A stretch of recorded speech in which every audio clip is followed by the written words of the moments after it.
I want Momita to get justice, because this can happen even tomorrow, even day after tomorrow, even until years. But if the government doesn't take the responsibility, then it is not going to happen. Anything is not going to happen. So please, we deserve justice. Please give us justice, because we don't want this again to happen in the future. Thank you. సందర్భంగా మేము తెలియజేయాలనుకుంది ఏంటంటే, మౌమితకు జరిగిన సంఘటన దేశంలో ఎక్కడా జరగకుండా ఉండాలంటే నిందితులను చాలా కఠినంగా శిక్షించాలి. వాళ్ళని వెంటనే ఉరి తీయాలి. శిక్షలు త్వరగా అమలు కాకపోవడం వల్లనే ఇట్లాంటివి మళ్ళీ పునరావృతం అవుతూ ఉన్నాయి. కాబట్టి దోషులని బహిరంగంగా శిక్షించాలి. మా పక్షాన అయితే బహిరంగంగా శిక్షించాలి. ఇంకొకరు ఇలా చేయడానికి భయపడే విధంగా రాష్ట్ర ప్రభుత్వాలు, కేంద్ర ప్రభుత్వాలు కఠినమైన చర్యలు తీసుకున్నప్పుడు మాత్రమే ఇట్లాంటివి ఆగుతాయి. సో ఇట్లాంటి చర్యలన్నింటినీ ఆపాలని మేము రాష్ట్ర ప్రభుత్వాన్ని, కేంద్ర ప్రభుత్వాన్ని నేను డిమాండ్ చేస్తున్నాను.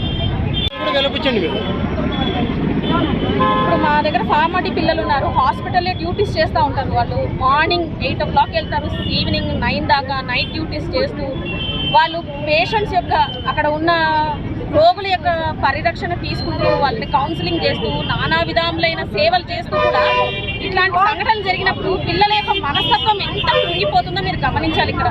ఎందుకంటే శరీరంలో బడలిగా కనపడుతుంది, మానసికంగా కూడా చాలా నలిగిపోతున్నారు పిల్లలు.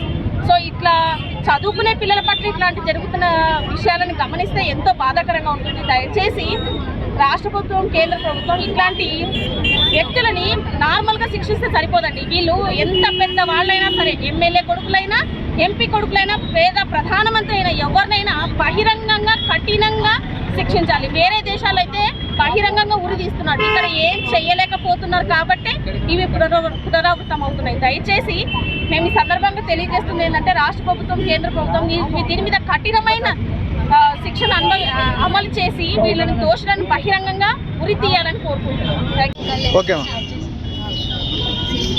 Okay ma'am. భారత ప్రధానమంత్రి మోడీ గారు, నరేంద్ర మోడీ గారు బేటీ బచావో బేటీ పడావో అనే నిదానాన్ని మనం అనే భారతదేశంలో మనం ఉన్నాం. ఇలాంటి దేశంలో డాక్టర్స్కి కానీ సాఫ్ట్వేర్స్కి కానీ చదువుకునే అమ్మాయిలకి కానీ ఎలాంటి జస్టిస్ లేదు.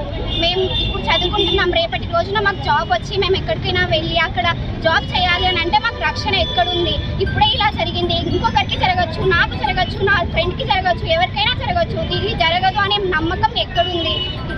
గాంధీజీ గారు స్వతంత్రం వచ్చింది అన్నారు. ప్రతి అమ్మాయి అర్ధరాత్రి బయటికి వెళ్తేనే స్వతంత్రం.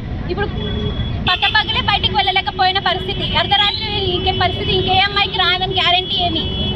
సెంట్రల్ గవర్నమెంట్, స్టేట్ గవర్నమెంట్ వాళ్ళు ఇది ఇంప్లిమెంట్ చేయాలి, నిందితులని శిక్షించాలి. అమ్మాయిల గురించి అంటారు, అబ్బాయిల చూపులు, వాళ్ళ బిహేవియర్, వాళ్ళని ఎవరు చూడరు. ఇప్పుడు ఈ డాక్టర్ ఏం చేసింది? వైట్ కోట్, నైట్ డ్యూటీ అది చేయడం